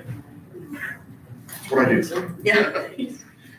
In your packet that you got there, you've got some information about Fiddler itself, about the company. They're not new. They've been around for a long, long time in the recording world. They actually came out, long before e-recording stuff. They're not even new in the state. They've been around in Indiana, operating for 30 years. So this is not a, fresh company out of nowhere. Sure. They're tried and true. But on page 4 of that packet, you've got kind of some benefits and reasons why we're looking at this. The current software, CSI /DocsPop, has worked. And it brought us into e-recording. It helped to bring Du Bois County, online and as far as the recording world and deeds and all that stuff. But we've found some limitations over the last few years. Some things that we'd like to do that CSI just isn't set up for. They're a smaller company than Fiddler. They just don't have the same resources. Whereas Fiddler has a lot of this stuff. The things we'd like to improve upon, the extra services we'd like to give to the county residents. Speaking as, work in the recorder's office, but also just any property in the county. There's some stuff with Fiddler that I really like, too, just on both sides of that. So you can see kind of, our option, reasons we're looking at this. We've been talking with them for months. Jackie's actually known them for a few years. She's known about them through recorder stuff, but we've been talking with them for about a year now in increasingly serious talks and demonstrations. We've gone to some of the other counties nearby us, which there's a county map in here too on page 5. You can see the ones that are already partnered with Fiddler. We're in an increasingly small island down in southwestern Indiana here. So a lot of the counties around us are already switched or in the process of doing so. That'll help to make the transition for our title companies, our law offices, our banks a lot smoother. Many of our title companies, they're already used to searching this way too, when they go to the next county over or something like that. So you guys have already seen a lot of this stuff. That was gonna be one of my questions do you concerns, was if some of our users are attorneys, for example, and they say they don't want to change, just because they know how to use the current system. Right. But if Pike, Knox, Warwick, Spencer, Perry, Crawford, Norwich are already using them, then I'm sure they're going to have to learn the system sooner or later if they're going to operate in more than one county, for one. So that was one of my initial concerns, but looks like that's probably not gonna be an issue. And we've talked with Fidlar about that too. So there's in the conversion over to them, there's gonna be a heavy training, obviously, for the recorder's office, so that we know how to use the new software well too. But they also build into the conversion stuff for the title companies, training for the law offices, training for the bank. They do monthly webinar come in on and sees to as well. We'll users that, hey, we're making this transition. What we'd like to, and that's why we're coming to you today, we want to do this transition soon.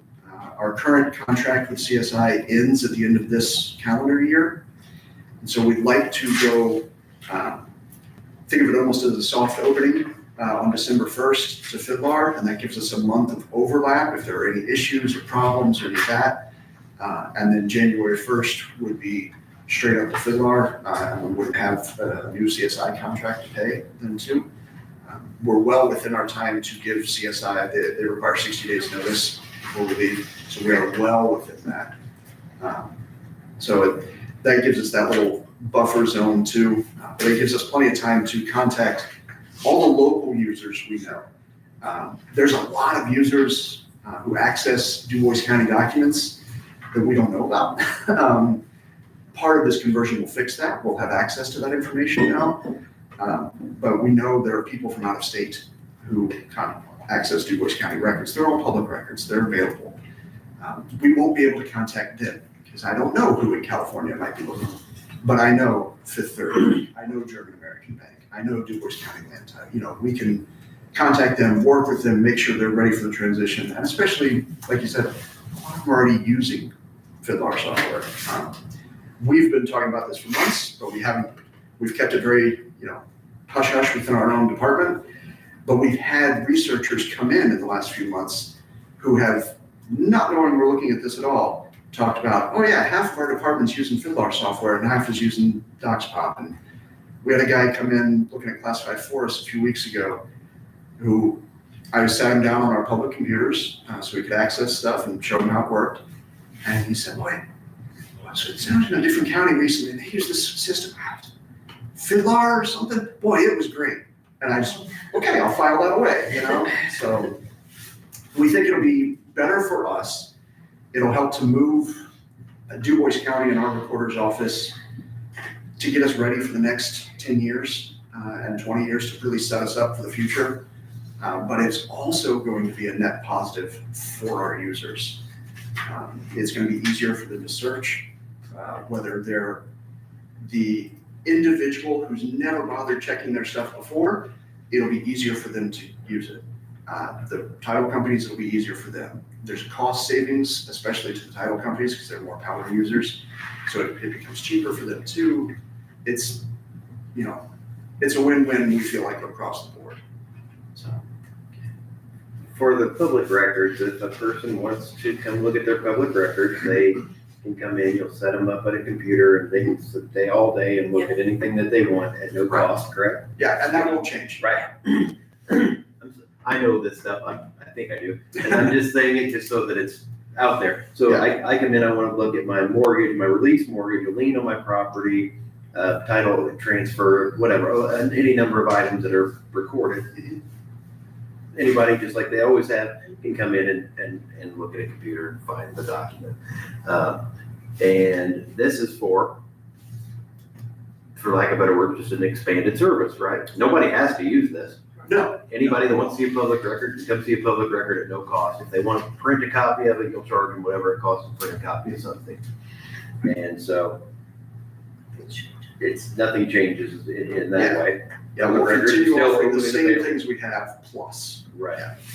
So I don't have any problem with that. The one thing, as I was thinking about this, I hope we're not making a change for this to be a money-making thing. What I would always prefer is to keep it as inexpensive for the public to use as we're in the public. Yeah. But if we can give the exact same service and it doesn't really change the cost to the end user a whole lot, and we get to make a better deal on the back end, of course, I'm okay with that, because that sounds like that's part of what we're doing here. Especially for our power users, like the title companies and the lofts and Yes. stuff. Their fees will go down, in this change here. How much, I'm not gonna say, because, it's gonna change depending, but how much you're printing, things like that. But their base fees, get better for them too. So we can provide the same service, but at a better price, Is there anything else you wanted to share with us? There are two things with this that are bonuses to our county that we really want to point out, pages 7, and then 8 and 9, I guess. We currently have a property fraud alert through CSI DocSpot, and we've gotten a decent amount of buy-in. We've got a couple of thousand people on that, so a decent amount of buy-in. But the property fraud watch alert that Fiddler offers is more robust. For one thing, our current service allows email and texting. This one will also do phone calls.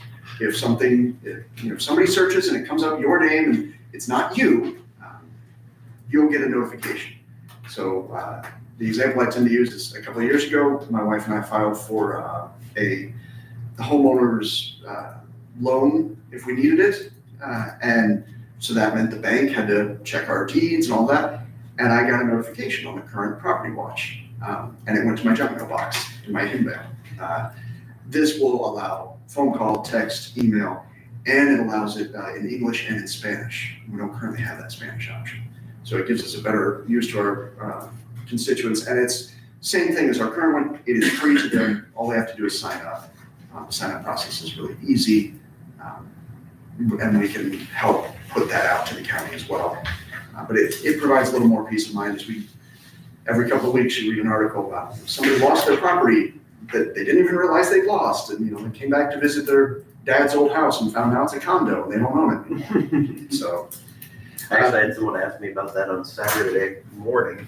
I said, what's the deal with this stealing your property thing? I said, the chances that it'll happen are very slim. But Yeah. you can sign up for a free service that is offered currently, because what they're doing is they're paying LifeLock. Yeah. That has a service similar to this, so they're paying $7 a month or something for something they can get for free. And this one will allow, like, if I were to sell my house here in the county and buy a different house in the county, I'm still signed up with the new property watch because it's tied to my name, not to my property itself. Could it give Otherwise, people I'd have to go and sign undue, it again. sorry to give people undue stress, because really there's nothing wrong with people looking at your information. But you won't get a notification if they just look. It's if they are doing It tries to be an illegal action. things. Yeah, Okay. Yeah. Yes, that's it. yeah. Somebody just accessing it, you're never gonna know. Yeah. Right, you want to see who owns the properties around you, it Right. doesn't matter. Which you can do that right now on like our GIS website and stuff. You can see who owns your neighbor's house or whatever too. No, it sounds like everything's fine so far, okay? Yeah. And then our other big There's thing is page 8, which we wanted to highlight. It's a Veterans Rewards Program.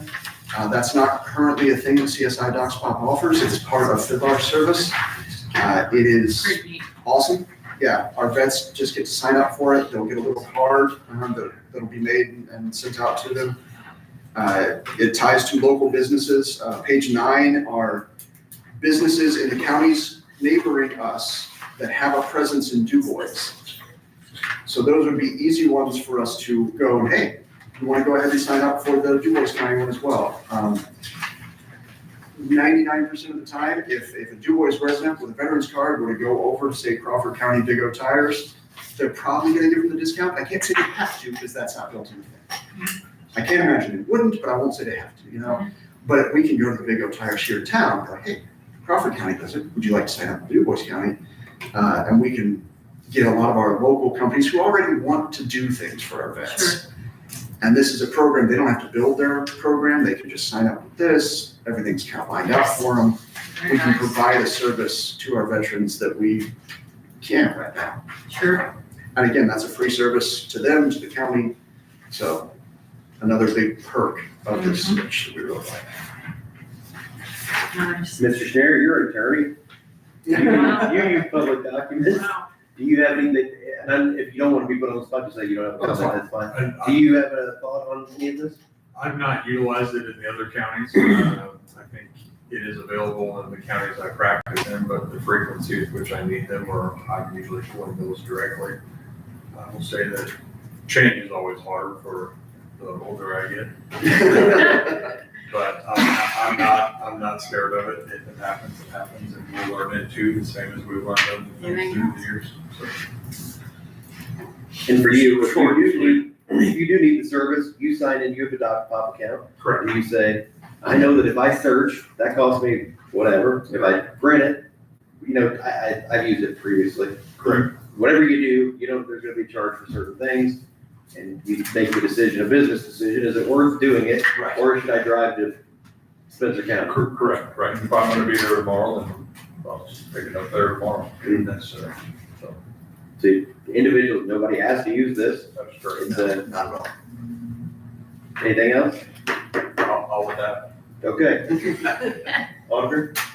As long as we have access to it like we do now, Mhm. Jackie and I talk, so. You're okay with it, as far as how that works? Yeah, it sounds like the main people that are using it are okay with it, so. And I think it's gonna change the way we do e-filing, correct? I mean, A little bit, and we've talked to you some about that, we talked to the assessor some about that last week too. It changes kind of the look and the flow a little bit, doesn't change the ability to e-file, and especially once everybody has learned the new system, or that, change and adapting, it should speed up the process, especially for the recorder's office, because we do the most with those documents, but even for the auditor or assessor, it should, it may only cut 30 seconds off their time, but 30 seconds off of every document that comes through, it's gonna add up, so. I don't see any opposition, they can speak up if they do about making any switches, but I guess we'll just need to see final agreements that you have, because this doesn't look like a final agreement. Right, no, we've already given some of the agreement stuff to Greg in the past too, and he's looked over it, and You think there were some edits, we sent those back to Fitlar, and we sent them back to Greg, so I guess that, I've reviewed it, I've made our requested normal additions and no changes, I believe. Read it in final form, I don't remember, I'm sorry, I reviewed a number of documents. Always wanna make sure we get another final look before we say final form, but, yeah. it's close to the final form. Yeah, we're 90%. It's made around, yes. I have no opposition with them moving forward, so. No, I think it sounds like a good way. Sounds great. Okay. Well, thank you very much for your time. That sounds good, thank you. Thank you. Thank you. Thank you.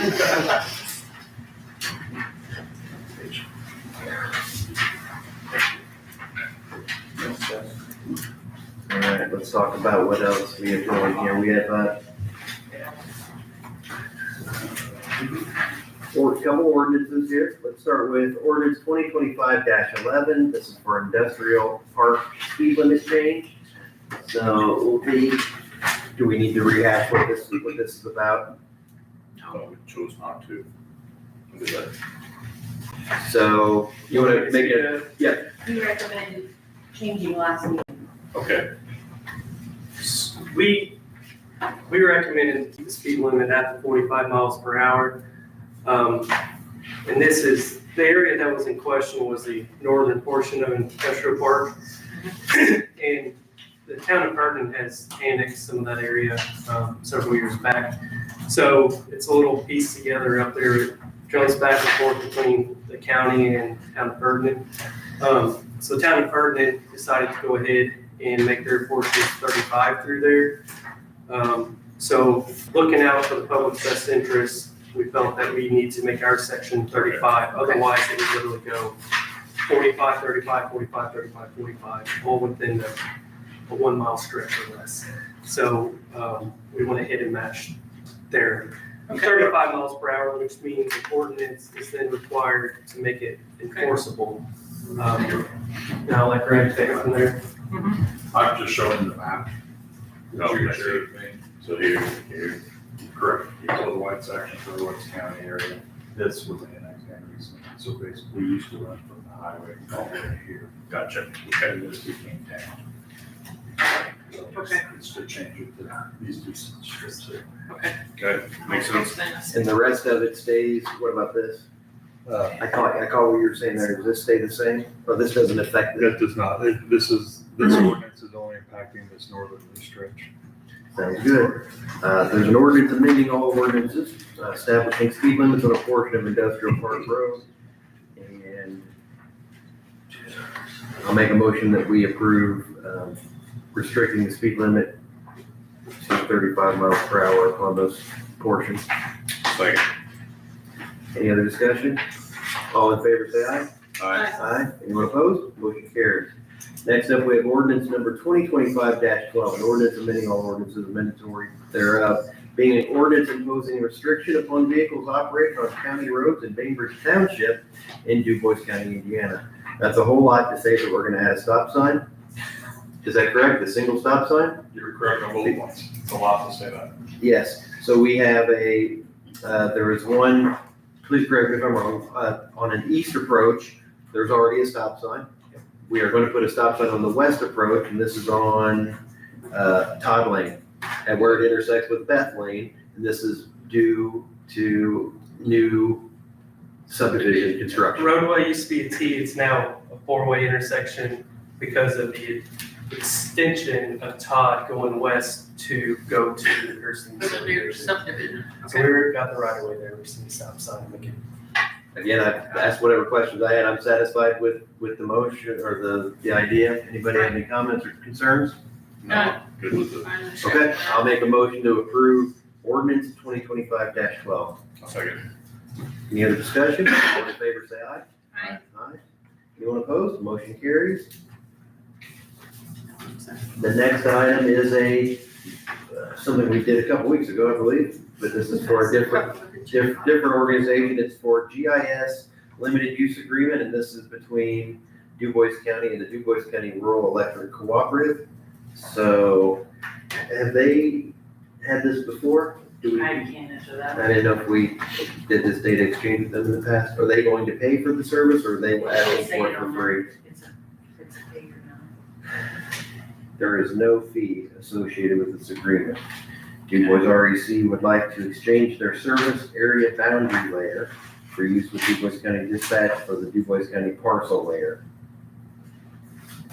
So it sounds like they're providing something to us and we're providing something with them. And they need us to consider and approve.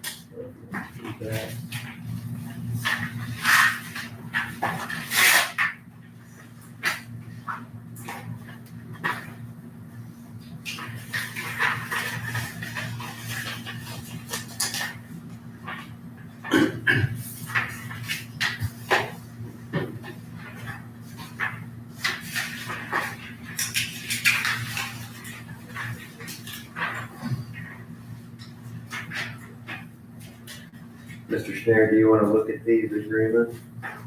There's, I think they're pretty similar to I everything think we've they're done. the same party. They're GIS. There's two of them here. I'm thinking that one of them is them providing to us service area boundary layer and us giving them the parcel layer. Basically, we're exchanging data. I don't have any issue with it. Does the remainder of the board have any concerns? I don't have any concerns. No. Would you like to compare it to this one? It looks like they're the same to me.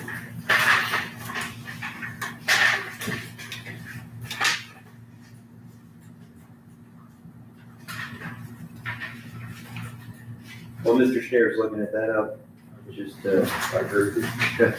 Actually, let's just finish this up then. So I'll make a motion that we sign the GIS data exchange agreements with the DuBois Rural Electric Cooperative.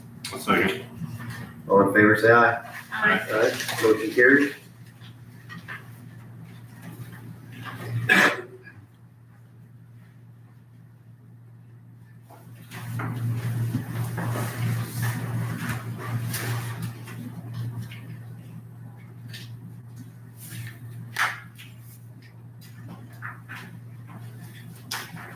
Sandy, I have the 11 and 12 here.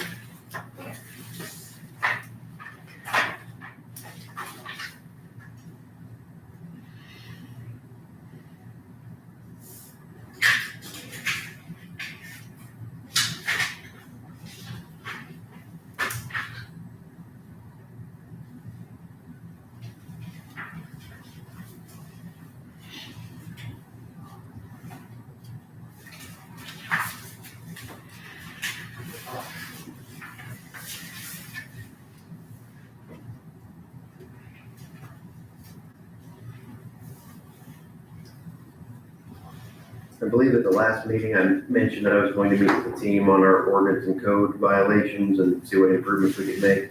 I thought it was gonna happen between the last 2 weeks, but it's actually going to be maybe tomorrow or the next day, so I'll report back on that next time. Not sure that I have anything additional. Do you have something? Friday, we held the tax sale. We had 11 properties on the sale and 5 of them sold. So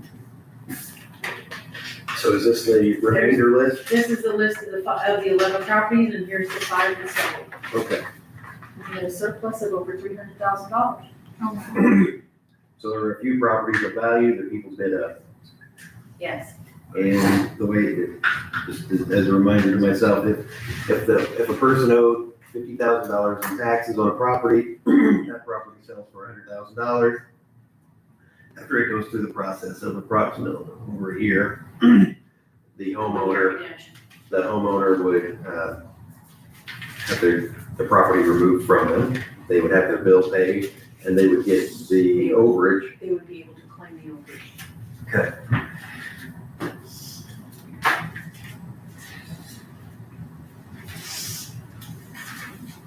We do it with SRI online now, so. So some of this looks like some of the same story that we've had for many years. Did the, Getting down under to only 11 properties when we started with 70 something, that's very good. people pay the tax off here.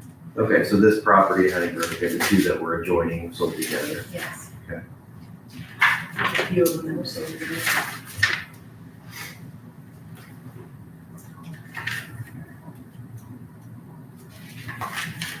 So like this one for a Vogel, what kind of property was that? The little slip or something, or you're not familiar with it? So would either of you like to check those out? It seems to me that the ones that are remaining are the same ones that have been on there for 20 years, such as oil and gas leases and. The ones that didn't sell will come to you guys to see if you want them. Right. They're gonna be oil and gas leases that don't have value to people, and oh my gosh, Lake Elmer, and there was a Lake Elmer property on there. So in the past, we've had a lot of Lake Elmer properties. Looks like there was only one on there this year, so that's an improvement too. So thank you for sharing that with us. Is there anything else from the auditors? Mr. Schneider? I should say, the Association of Indiana Counties Conference is at the end of the month. Mm-hmm. I am on the host committee, so if you have time and you want to be able to volunteer, to set it, like, to help in one of the booths or to help in something there. Okay. I'll be sending out a sign-up sheet as soon as I get it from them. Okay, thank you. All right, I believe I have everything here. These are these ordinances. Here's the WTH. Commissioner Hostetter, do you have any business today to bring up? I do not. Mr. Stefano, No, sir, I do not. any public comments? No? Anything else from the highway department? Nothing. I think we're going to close the meeting then. Thank you.